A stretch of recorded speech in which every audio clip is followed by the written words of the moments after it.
Good morning student. आज हम लोग क्लास 9th के फिजिक्स को यहाँ पर जो है स्टडी करने वाले हैं और फिजिक्स का जो पहला जो चैप्टर है उसका नाम है मोशन और उसी के बारे में हम लोग जो है यहाँ पर कुछ न कुछ जो है जानकारी प्राप्त करेंगे। तो जो पहला जो चैप्टर है जिसका नाम है मोशन, तो उसके अंतर्गत जो चीजें आती हैं उसको जरा यहाँ पर जाना है। तो पहला चैप्टर का नाम क्या है आपके पास?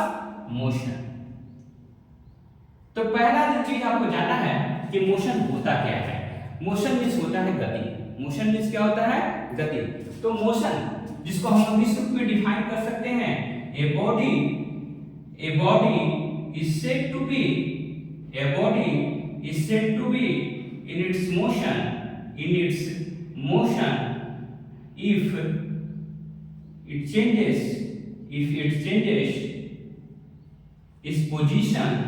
if it changes its position with time। ठीक है, तो मान लेते हैं कि समय के अनुसार कोई वस्तु जो है अपनी स्थिति को चेंज करता हुआ अगर दिखाई देता है तो हम उसी चीज को क्या बोलते हैं? मोशन। क्या बोलते हैं? मोशन। तो इसके अंतर्गत जो है कुछ और जो चीजें जाननी है उसके बारे में जरा जाना जाए। तो पहला जो चीज आता है उसको हम बोलते हैं डिस्टेंस। क्या बोलते हैं? Distance.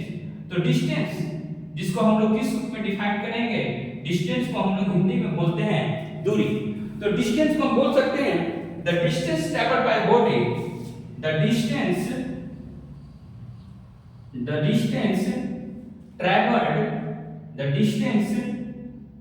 traveled by a body is the actual length of the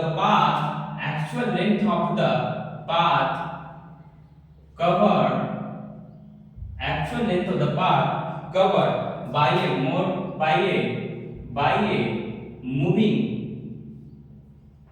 moving body irrespective of that direction, irrespective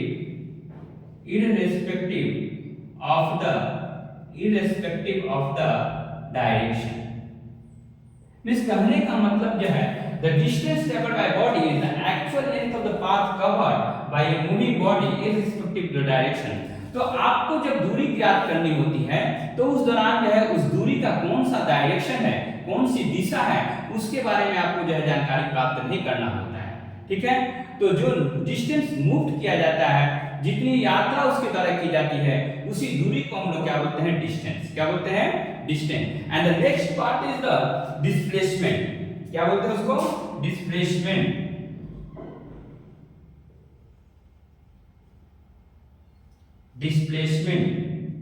अगला जो पार्ट है उसको हम लोग बोलते हैं डिस्प्लेसमेंट। तो आप देखिएगा कि when a body moves from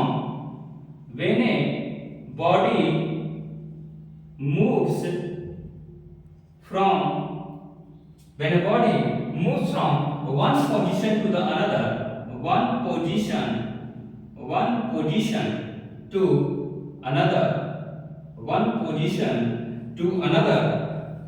the shortest distance is called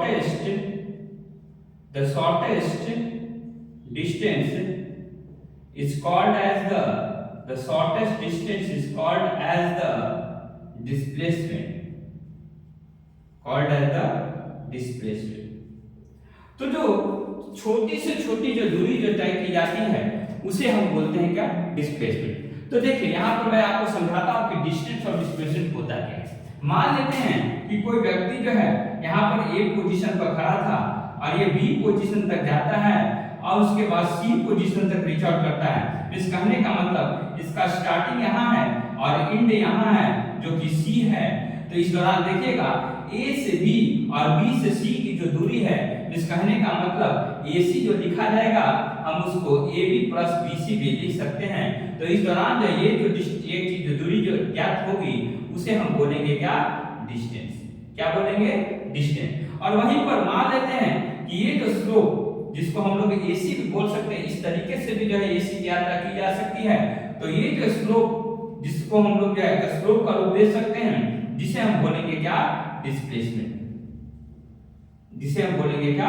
displacement. तो डिस्टेंस और displacement, distance is the maximum length and the displacement is the minimum length. Distance is the maximum length and the displacement is the minimum length. तो अब एक चीज जानिएगा कि distance is the scalar quantity. Distance क्या होता है? Scalar quantity होता है, स्केलर क्वांटिटी। और वहीं पर डिस्प्लेसमेंट जो होता है, displacement is it is a vector quantity, it is a vector quantity. अब देखिए स्केलर क्वांटिटी और वेक्टर क्वांटिटी के बारे में आप लोग जो है बहुत पहले ही जान चुके होंगे कि स्केलर क्वांटिटी किसको कहते हैं और वेक्टर क्वांटिटी किसको कहते हैं। जिसमें जो है केवल मैग्नीट्यूड की चर्चा होती है उसे हम स्केलर क्वांटिटी कहते हैं, और जिसमें मैग्नीट्यूड प्लस डायरेक्शन दोनों चीजों की चर्चा होती है उसे हम क्या कहते हैं? वेक्टर क्वांटिटी कहते हैं। ठीक है, तो इस चीज के बारे में आपको जानकारी पहले से ही प्राप्त हो चुका होगा। अब एक चीज जानिए आप लोग कि जो है ये तो हो गया ट्रायंगल के केस में, इस ट्रायंगुलर शेप का अगर आकृति जो है डिस्टेंस अगर यात्रा के दौरान ऐसे शेप की अगर चर्चा की जाती है तो उस कंडीशन में, ठीक है। मगर और भी परिस्थिति हो सकती है, सर्कुलर मोशन भी हो सकता है, ठीक है, और भी अलग अलग तरीके के मोशन हो सकते हैं। उन सभी मोशंस को जो है यहाँ पर जो थोड़ी थोड़ी से यहाँ पर जो चर्चा की जाएगी। तो आप देखिएगा कि सर्कल के केस में जो है जो दूरी होती है उसको हम लोग बोलते हैं, डिस्टेंस जो यात्रा जो की जाती है उसको हम लोग बोलते हैं 2 पाई r। क्या बोलते हैं? 2 पाई r। और इसी को हम लोग क्या बोलते हैं? Circumference of the circle. इस कहने का मतलब है अगर मान लेते हैं कि अगर एक सर्कल है और इसका जो रेडियस जो है वो r है, तो इस दौरान जो है अगर आपसे कोई पूछता है कि यहाँ से अगर कोई व्यक्ति जो है शुरुआत कर रहा है तो उसके द्वारा कितना एक यात्रा की दूरी तय की जाएगी, तो आप डायरेक्टली जो है निकाल सकते हैं सर्कमफ्रेंस ऑफ द सर्कल। जैसा कि आप जानते हैं कि पेरीमीटर जो कि मैथमेटिक्स का पार्ट है वहां पर आप लोगों ने पढ़ा था, perimeter is the total length of the boundary of any closed figure, ठीक है। तो उसी तरीके से जब वही पेरीमीटर जो है अगर सर्कल के केस में अगर कंसीडर किया जाता है तो उसे हम बोलते हैं क्या? Circumference of the circle, circumference of the circle, circumference of the circle, ठीक है। तो इस तरीके से आप जानिए कि सर्कुलर मोशन के केस में जिसको आप कह सकते हैं कि अगर मान लेते हैं कि एक ट्रैक जो है सर्कुलर टाइप का है तो इन दैट कंडीशन जो डिस्टेंस जो यात्रा जो तय की जाएगी that will be the 2 pi r, that will be the 2 pi r, where pi is the 22/7 और it is 3.14 and r is the radius of the circle, r is the radius of the circle of the circular path, ठीक है। तो अब देखिएगा इसका जो next part है उसमें आप देखिएगा कि आपको और भी चीजें जो आपको जाननी है, uniform motion and non uniform.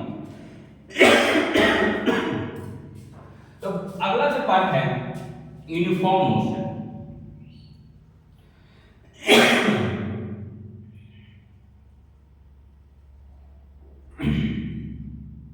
Uniform motion, तो यूनिफॉर्म मोशन में जानिए कि a body has a body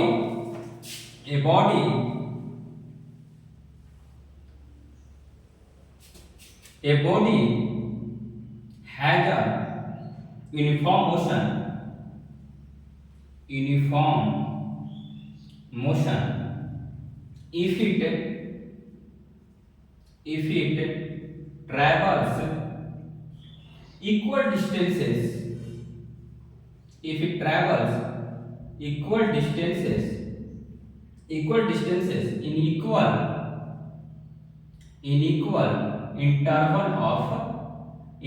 interval of time, ठीक है। मिस कहने का मतलब जो है अगर मान लेते हैं कि जो है हर एक इंटरवल, मान लेते हैं कि आपको यहां से यहां की दूरी तय करनी है, यहां से यहां की दूरी a से आपको d की दूरी तय करनी है।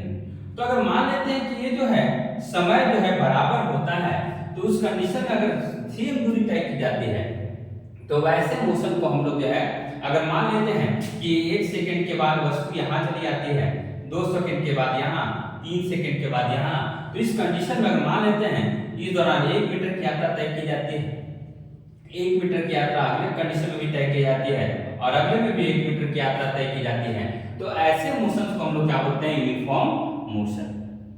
और जो नेक्स्ट पार्ट है वो है नॉन यूनिफॉर्म मोशन। क्या है?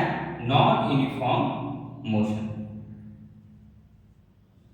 Non uniform motion. तो नॉन यूनिफॉर्म मोशन में देखिएगा कि नॉन यूनिफॉर्म मोशन में देखिएगा कि जहां पर जो है a body has said to be, a body has a non uniform motion, has a non uniform motion if it travels, if it travels not equal distances, not equal distances in equal interval of time। इस कहने का मतलब जो है, अगर मान लेते हैं कि ये जो दूरी 1 मीटर दिखाई दे रही है, अगले वाले में अगर ये 2 मीटर हो जाती है, फिर से अगले वाले में अगर ये 1 मीटर हो जाती है, तो यहाँ पर देखिएगा कि चेंजिंग आपको देखने को मिल रहा है। तो इस कंडीशन में ऐसे मोशन को हम लोग क्या बोलेंगे, नॉन यूनिफॉर्म मोशन। तो uniform motion, non uniform motion आपको जानना बहुत जरूरी है। और जनरली हम लोग जिस स्थिति की बात करते हैं उस स्थिति को हम लोग बोलते हैं यूनिफॉर्म मोशन। जो हम लोग को ज्यादा पढ़ाई करना रहता है उसमें हम लोग जो है डील आउट किसके साथ करते हैं, यूनिफॉर्म मोशन के साथ जो है डील आउट करते हैं। और एक चीज और जानिएगा, यूनिफॉर्म मोशन का ग्राफ, यूनिफॉर्म मोशन का जो ग्राफ होगा इस तरीके से बनेगा। अगर मान लेते हैं कि इधर जो है ये डिस्टेंस है, इधर क्या है, डिस्टेंस है, ठीक है, और इधर जो है एक टाइम है। इस कहने का मतलब एक्स एक्सिस पर अगर एक टाइम को रिप्रेजेंट किया जाता है और वाई एक्सिस पर अगर डिस्टेंस को रिप्रेजेंट किया जाता है, तो इस दौरान जो ग्राफ जो आएगा that will be the linear graph, that will be the linear graph, ठीक है। तो वैसे मोशन को हम लोग क्या बोलेंगे, यूनिफॉर्म मोशन।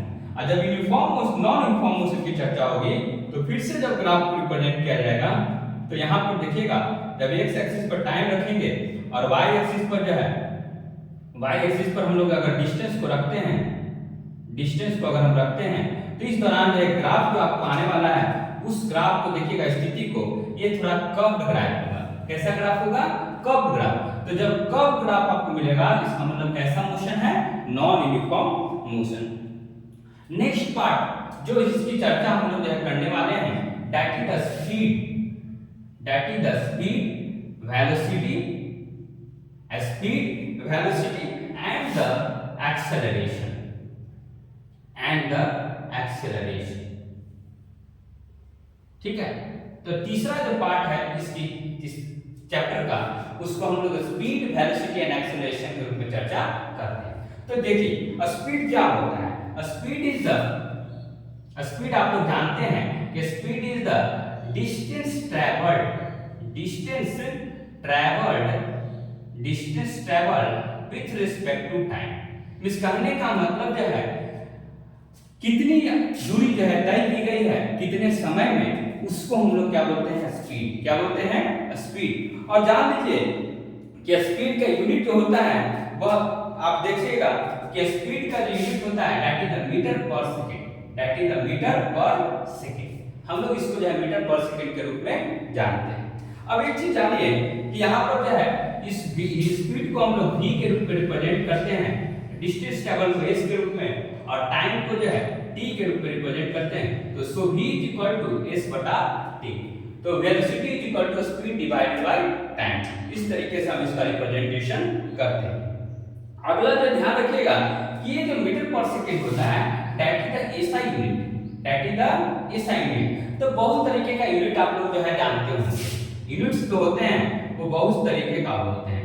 पहला जो होता है वो एसआई होता है, दूसरा जो होता है सीजीएस होता है, तीसरा जो होता है एमजीएस होता है, चौथा जो होता है एफपीएस होता है। तो बहुत तरीके का यूनिट्स आपको जानना होता है, मगर आपको जो स्टडी करना है जिसमें हम लोग एसआई की बात करते हैं, और एसआई मतलब क्या होता है, internationally standard units, internationally standard unit.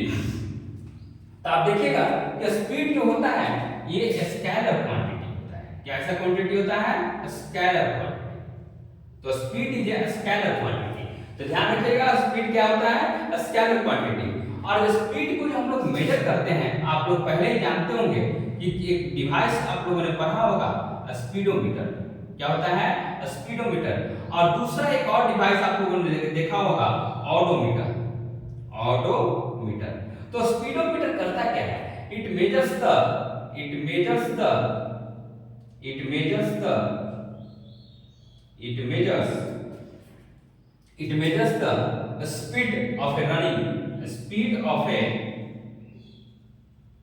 speed of a running car.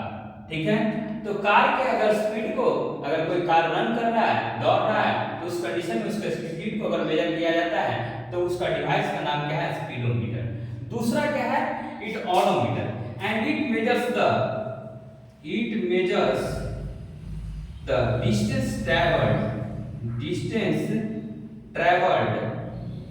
distance traveled by a running car। तो एक रनिंग कार के द्वारा जो टोटल दूरी तय की जाती है उसको हम लोग ऑडोमीटर के रूप में जानते हैं। ये दोनों क्या है? इंस्ट्रूमेंट है। आप देख सकते हैं कि दो चक्के के गाड़ी में भी जो है आपको दो मीटर वहां पर दिखाई देते हैं सामने में, और उन्हीं मीटर्स को हम लोग बोलते हैं, एक को स्पीडोमीटर बोलते हैं, दूसरा को क्या बोलते हैं? ऑडोमीटर को बोलते हैं। अब एक और चीज जानेगा कि एवरेज स्पीड क्या है? Average speed.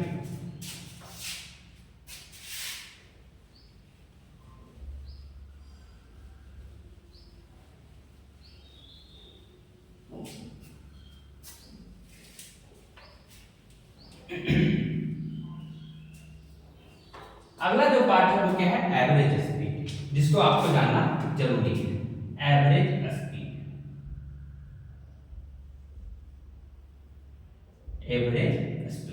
तो एवरेज स्पीड को हम लोग क्या लिख सकते हैं? Average speed is equal to total distance travelled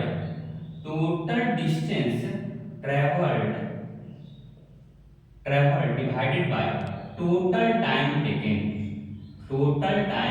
taken. ठीक है, तो अगर एवरेज स्पीड आपको निकालना है, टोटल डिस्टेंस दिया गया है और टोटल टाइम भी अगर आपको मालूम है, तो उस कंडीशन में आप एवरेज स्पीड को निकाल सकते हैं। ठीक है, तो आप एक चीज जानिएगा कि जो है अगर आपको तुलना करना है तो उस दौरान जो है सबसे ज्यादा एवरेज स्पीड जो होता है वो आप देखिएगा कि जो है लाइट का होता है। और लाइट के किस कंडीशन में? In vacuum condition.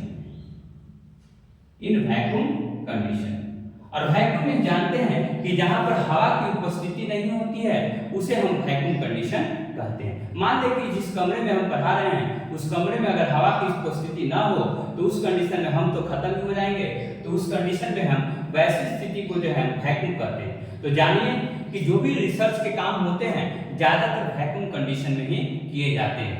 जैसे कि स्पेस वगैरह में देखिएगा, तो स्पेस वगैरह में लोग जो है एयर सिलेंडर लेके जाया करते हैं। कारण क्या है? कि there is no presence of air, and that situation is called as the vacuum। तो एवरेज स्पीड जो डायरेक्ट लाइट का इवैक्यूएशन में होता है वो मेजरमेंट देख लीजिएगा 1.08 into 10⁹ किलोमीटर पर आवर। और इसको अगर मीटर पर सेकंड में देखना चाहते हैं तो 3 into 10⁸ मीटर पर सेकंड। ठीक है, तो सबसे ज्यादा एवरेज स्पीड जो होता है वो किसका होता है? Light in condition of vacuum. ठीक है, दूसरा इस सबसे कम की जब चर्चा होगी तो टोटोइज। क्या है? टोटोइज। ठीक है, टोटोइज में जानते हैं आप कि कछुआ क्या होता है? कछुआ। तो उस कंडीशन में देखिएगा कि टोटोइज का स्पीड लगभग जो है 0.06 मीटर पर सेकंड होता है। 0.06 मीटर पर सेकंड होता है। ठीक है, ये चीजें आपको जाननी चाहिए। अगला जो पार्ट है यूनिफॉर्म स्पीड और द कांस्टेंट स्पीड। ठीक है, तो आप जानिएगा यूनिफॉर्म स्पीड और कांस्टेंट स्पीड की जब चर्चा हो रही है इसका मतलब जो है जितने भी यात्रा का जो दौरान जो है यात्रा की गई है उस दौरान जो है कोई भी गति में परिवर्तन नहीं किया गया है। इस कहने का मतलब कोई भी स्पीड में परिवर्तन नहीं हुआ है। वैसी स्थिति को हम लोग जो है हम लोग बोलते हैं यूनिफॉर्म स्पीड। तो आप देखिएगा कि बहुत सारे प्रॉब्लम्स इस पर आते हैं, तो आपको ध्यान में रखना है कि इन सभी फार्मूला को वेलोसिटी बराबर क्या होता है? स्पीड बटा टाइम। ठीक है, और एवरेज स्पीड बराबर क्या होता है? Total distance travelled divided by total time. ठीक है, इन चीजों को जो है आप जो है सॉल्व आउट करने की कोशिश कीजिएगा। खास करके इस बुक में जो है बहुत सारी चीजें दी गई हैं और आपके एनसीईआरटी बुक्स में भी दिए गए हैं, उन सभी प्रॉब्लम्स को सोल्व करने की कोशिश कीजिएगा। अगर कोई प्रॉब्लम आपको दिक्कत पहुंचा रही है तो उस प्रॉब्लम को हमारे जो है डिस्क्रिप्शन बॉक्स में जो है कमेंट के रूप में जो है लिख दीजिएगा, तो प्रॉब्लम नंबर या पेज नंबर डाल दीजिएगा, ठीक है। उस प्रॉब्लम को मैं सॉल्व करने की कोशिश करूंगा, ठीक है। तो ध्यान रखिएगा, इन चीजों को जो है आप कोशिश कीजिएगा, नहीं बनता है तो इसको जो है आप बताने की कोशिश कीजिएगा, तो मैं आपको जो है इसके बारे में सॉल्व करवा दूंगा, ठीक है। अगला जो पार्ट है जिसको हम लोग बोलते हैं वेलोसिटी, क्या है वेलोसिटी, ठीक है। तो स्पीड और उसके बाद क्या है velocity, and the velocity is the, velocity को हम लोग इस रूप में डिफाइन करते हैं, velocity is equal to distance travelled, distance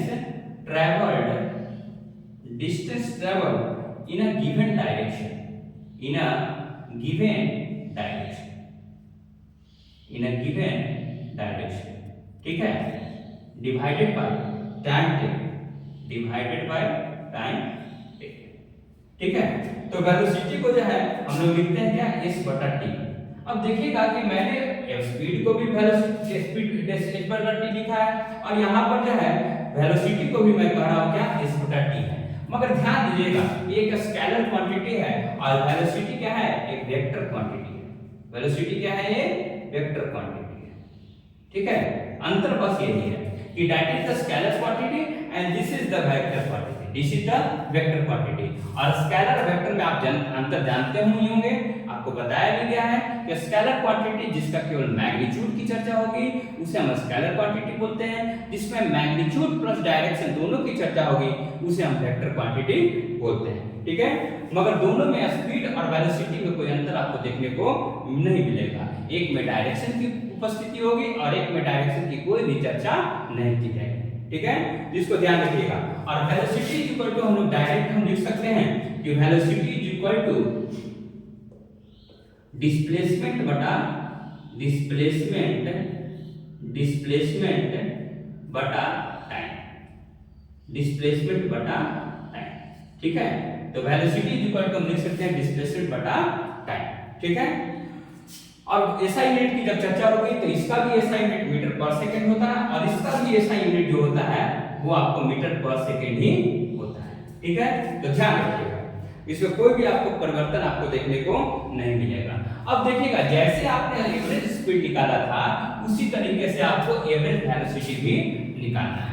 इस कहने का मतलब एवरेज वेलोसिटी जो होगा that will be, average velocity is equal to distance travelled, total distance travelled divided by time taken, ठीक है। तो इस फॉर्मूले में कोई अंतर भी आपको दिखाई नहीं देगा। अब अगला जो पार्ट है that is the uniform velocity, जैसे यूनिफॉर्म स्पीड की चर्चा हुई थी वैसे ही यूनिफॉर्म वेलोसिटी की चर्चा होगी। और यूनिफॉर्म वेलोसिटी कहने का मतलब क्या है, यूनिफॉर्म वेलोसिटी कहने का मतलब है there is no change in the distance travelled with respect to time, ठीक है, for a particular interval of the time, ठीक है। तो उस स्थिति को हम लोग क्या बोलेंगे, यूनिफॉर्म स्पीड, ठीक, यूनिफॉर्म वेलोसिटी। तो हम जिस वेलोसिटी की चर्चा करते हैं that is the uniform velocity, ठीक है। यूनिफॉर्म वेलोसिटी को हम लोग दूसरा नाम देते हैं कांस्टेंट वेलोसिटी, ठीक है। तो ध्यान रखिएगा कांस्टेंट वेलोसिटी। अब एक चीज ध्यान रखिएगा कि speed and velocity are not always equal in the magnitude, हमेशा स्पीड और वेलोसिटी जो होता है वो मैग्नीट्यूड में आपको सेम नहीं होगा, ठीक है। कारण यह है कि आप देखिएगा कि जब डिस्टेंस ट्रैवल्ड की जब चर्चा होती है तो वेलोसिटी के केस में डिस्प्लेसमेंट हो जाता है और वहां जो है डिस्टेंस की बात होती है। तो मींस कहने का मतलब that is the maximum length and is the minimum length, ठीक है। तो वहां पर आपको देखिएगा कि that distance is never, that distance may और may not be equal to the displacement, ठीक है। तो डिस्टेंस और डिस्प्लेसमेंट में अंतर आपको कभी-कभी देखने को मिल सकता है, ठीक है। इस कहने का मतलब उसके मैग्नीट्यूड में आपको अंतर देखने को मिलेगा, जिसके चलते हम कह सकते हैं कि average velocity and average speed may और may not be equal to the average speed, ठीक है। तो एवरेज वेलोसिटी बराबर भी हो सकता है एवरेज स्पीड के और एवरेज स्पीड के नहीं भी बराबर हो सकता है, दोनों परिस्थिति को आपको जानना चाहिए, ठीक है। अब देखिएगा कि बहुत सारे प्रॉब्लम्स इसके ऊपर जो दिए गए हैं उस प्रॉब्लम्स को देखिएगा, अगर कुछ समझ में नहीं आता है तो आप उसके बारे में जो है कमेंट के रूप में डाल सकते हैं। अगला जो पार्ट है वो है एक्सेलरेशन। एक्सेलरेशन और एक्सेलरेशन को जो है हम लोग रिप्रेजेंट करते हैं, acceleration is equal to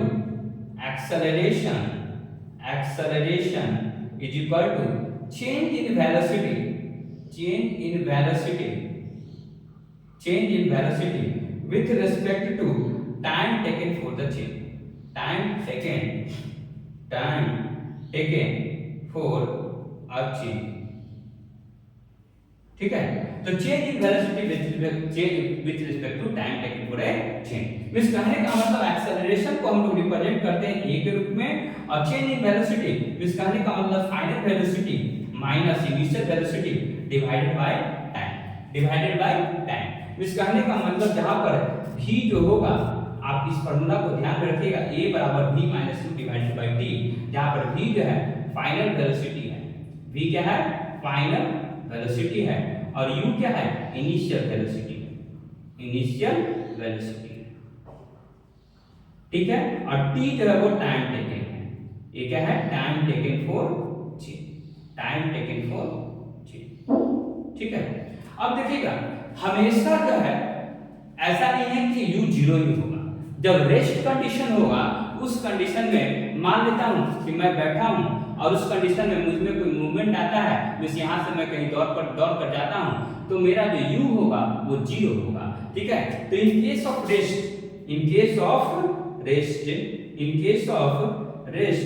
u is equal to क्या होगा 0 होगा। अब देखिएगा v कब 0 होगा, जब आप ब्रेक लगाते हैं, इन केस ऑफ ब्रेक, ठीक है, जब गाड़ियों में आप जो है ब्रेक लगाते हैं तो v क्या होगा 0 हो जाएगा। इस कहने का मतलब फाइनल वेलोसिटी जो होगा 0 होगा। क्यों 0 होगा, क्योंकि जब ब्रेक लगाना है इसका मतलब क्या है गाड़ी को रोकना है, और जब गाड़ी को रोकना है इसका मतलब फाइनल वेलोसिटी क्या हो चुका है उसका 0 हो चुका है, ठीक है।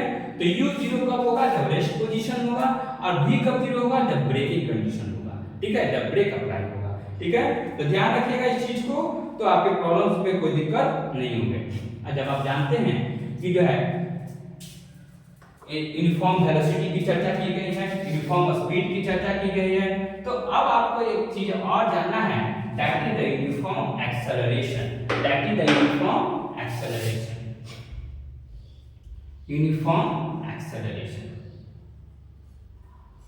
तो जब कांस्टेंट एक्सेलरेशन होगा, ठीक है, तो उस कंडीशन में आप बोल सकते हैं ये body has uniform acceleration if it travels in a straight line and its velocity increases by the equal amounts in the equal intervals of the time.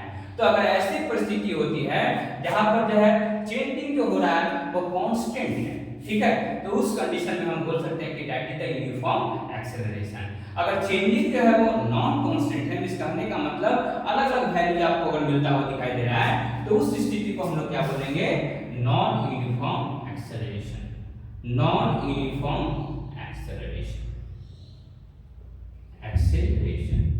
ठीक है। तो ध्यान रखिएगा इसको, ठीक है। तो आपको इन चीजों को जानना है, तो आप जब इन चीजों को जान रहिएगा तो कुछ प्रॉब्लम। अब एक और चीज जानना है, रिटार्डेशन क्या है, रिटार्डेशन मींस क्या होता है, it is the negative acceleration,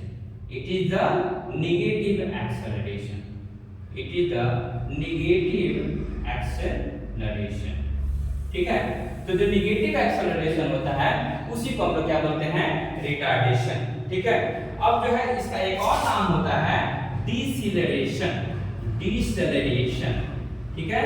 तो जो नेगेटिव वैल्यू ऑफ a होता है, इस कहने का मतलब जो आप जानते थे a बराबर v माइनस u बटा t जब जानते थे, जब ये रिटार्डेशन के केस में आएगा, इस कहने का मतलब माइनस a, इस कहने का मतलब u minus v divided bye t, ठीक है।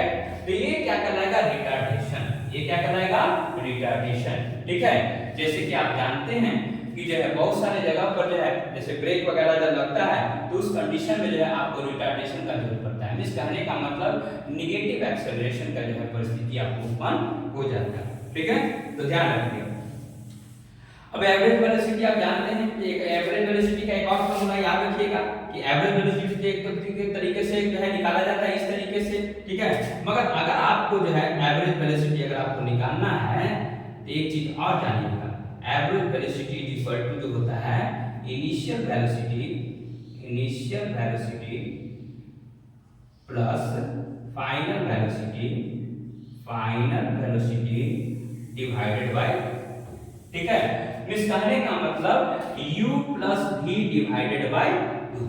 अगर u plus v divided by 2 अगर आप निकाल देते हैं तो उस पोजीशन को हम लोग एवरेज वेलोसिटी बोलते हैं, जिसको हम लोग v बार के रूप में जानते हैं।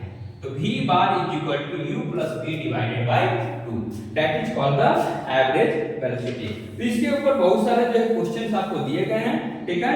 उस क्वेश्चन को आपको सॉल्व करना है, ठीक है।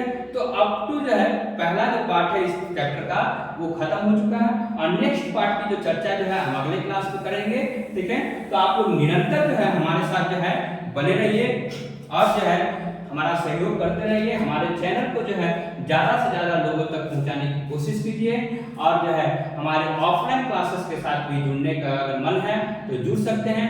हमारा एड्रेस आपको मालूम चल चुका होगा, अभी तक बहुत सारे शॉर्ट्स के रूप में एड्रेस डाला गया है, ज़्यादा दूर नहीं है। मनीचक रोड में आइएगा, डॉक्टर गौतम का अस्पताल है, उससे पश्चिम की ओर आइएगा, एक मंगलम उत्सव हॉल है और वहीं पर जो है ग्लोबल कोचिंग क्लासेस का सेंटर है। तो अगर आप कोई बच्चे जुड़ना चाहते हैं, चाहे आप अपने घरों के बच्चों को हमारे साथ जोड़ना चाहते हैं तो यहाँ पर इस इंस्टीट्यूट में जोड़ सकते हैं, ठीक है। यहाँ पर अच्छी सुविधा आपको जो है इंग्लिश कम्युनिकेशन करवाया जाएगा, बहुत सारे सभी सब्जेक्ट्स में परफेक्ट करवाया जाएगा। आपकी मेहनत और हमारी भी मेहनत होगी तभी जो है बच्चे निखरेंगे और बच्चे सक्सेस की तरफ आगे बढ़ेंगे। बहुत सारे बच्चे अभी जुड़े हुए हैं हमारे साथ और आप भी जुड़ने की कोशिश कीजिएगा और ज़्यादा से ज़्यादा लोगों तक जो हमारे चैनल को जो है सब्सक्राइब करवाइए और जो है ज़्यादा से ज़्यादा लोगों तक जो है इसको स्प्रेड कीजिए ताकि जो है हमारे व्यूज बढ़ें और हमारा मोटिवेशन बढ़ता रहे और हम आपके साथ निरंतर जो है ऑनलाइन क्लासेस के साथ जो है आने की कोशिश करें, ठीक है। तो धन्यवाद आपका, थैंक यू फॉर वॉचिंग।